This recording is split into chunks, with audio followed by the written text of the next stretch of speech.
At yun na nga for today's video ay gumising pa nga pala ako dyan ng madaling araw. Alas 12 na madaling araw para lang manguha o mangilaw ng kalantigas.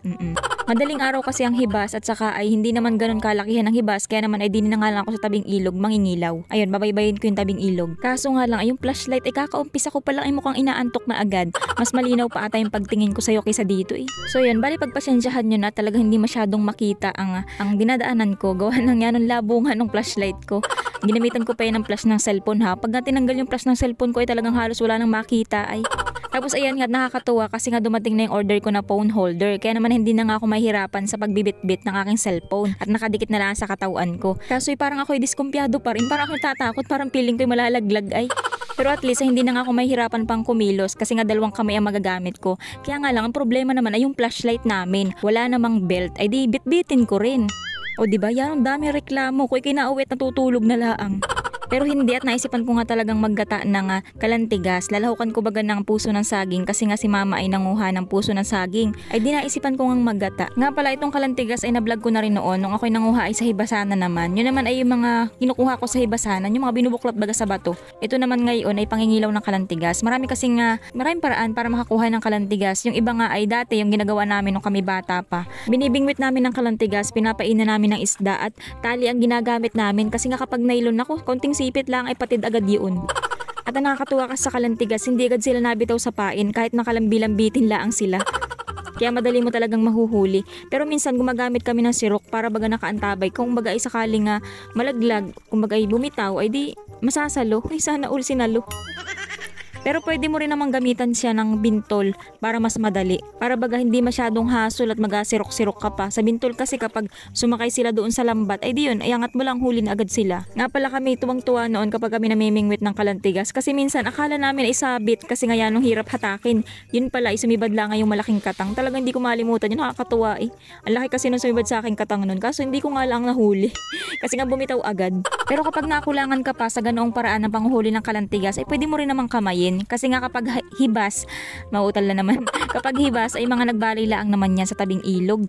O di kaya naman ay sa hibasanan, mga nakabalay sila sa buhangin. Tapos ayan nga, tinutulak ko yung kalantigas ng paa ko papunta doon sa sirok. Kaso nga lang ay pasugod yung kalantigas, abay matapang.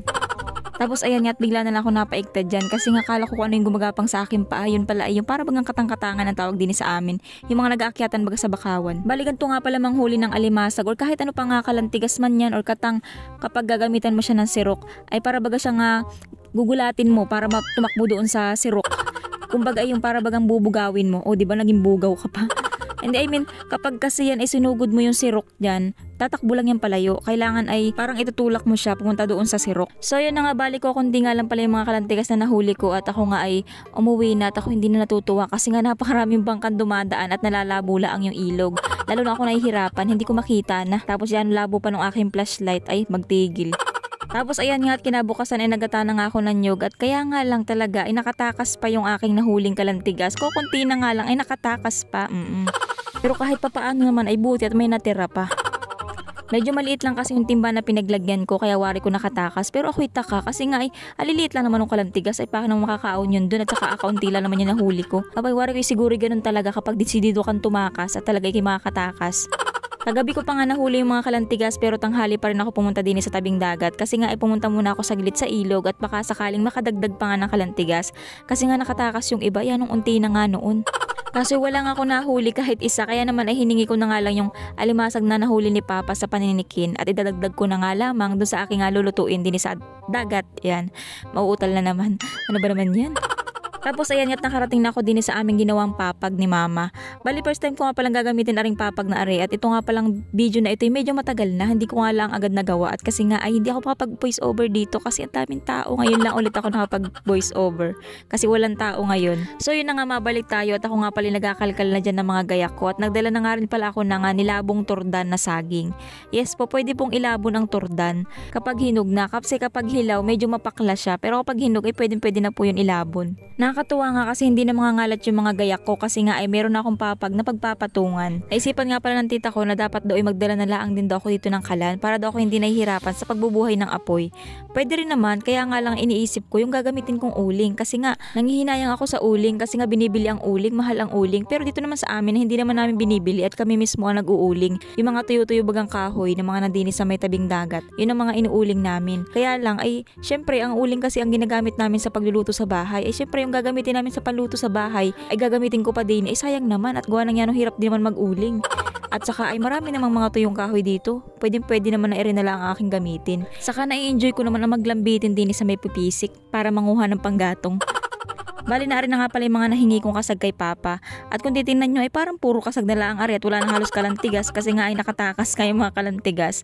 At saka kung mapapansin nyo medyo mapula na yung alimasag dyan or yung kasag kasi nga ay binuhusan ko yan ng maligamgam na tubig. Kasi nga ay naninipit pa. Medyo inisug-isug ko nga pala yung tungko ko dito sa may medyo malilipiran ng hangin kasi nga yan lakas na naman ng hangin at talaga namang magalampasan na naman ang apoy niyan. Parang ako'y nakakahalata na sa vlog ko ay lahat na lang inasabi kahit di na kinakailangan pang sabihin. Masyadong detalyado. Hindi, kumbagay para ma-feel nyo din yung video. Kumbagay para madala ko man lang kayo din kahit sa pamagitan lang ng video. Saka syempre, alam niyo yun, para pampahaba baga at gawa ng, abay, wala din naman ako maisipan na sabihin pa sa inyo. At nung kumulo na ngayon niluluto ko ay nilagay ko na nga aring unang gata tapos nilagyan ko na rin ng mga rika-rikado. At habang ako nga ay nagpapakulo ng niluluto ko, abay masama na naman pangitain ari at gawa ng yan nung dag-im na naman. Paniguradong uulan na naman ay talaga naman. Kapag ganyan rin nga makulimlim ako'y napapasulyap din sa may dagat ay parang ang nai-imagine ko ay parang magkakaroon ng tsunami. O di ba kakasilpon mo yan?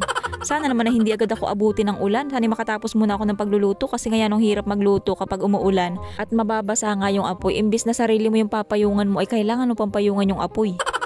Kasi nga hindi pa ako tapos magluto at mag-iihaw pa nga ako na ring talaba na nakuha ko sa tabing ilog at saka nitong manala nung ako ay nangunguha ng kalantigas na idadagdag ko sana dito sa lulutuin ko. At habang nag-iihaw nga pala ako dyan at habang hindi pa rin umuulan, ayun nga nagmadali na nga akong gumawa na ng aking sasawsawan ng mga inihaw ko.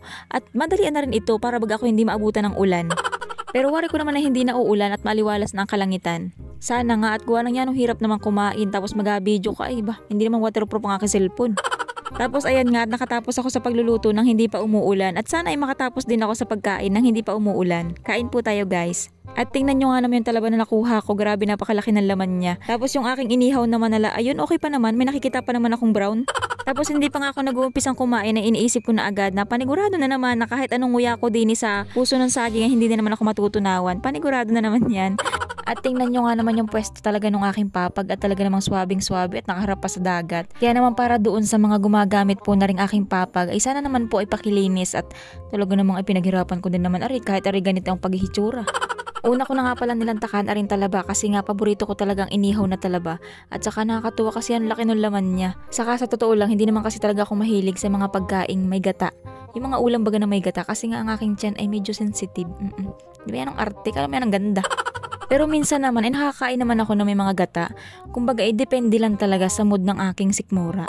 At dahil nga parang ako hindi naman nasisihan sa aking kinakain kasi nga wala man lang kaanghang-anghang. Kasi nga para sa akin kapag walang anghang man lang ang pagkain para bagang yan tabang. Kaya naman ay pinisaan ko na nga ng sili. At nilantakan ko na nga aring inihaw kong manala. Kasi parang napasubra naman ng anghang at ako hindi na mahitsurahan dyan.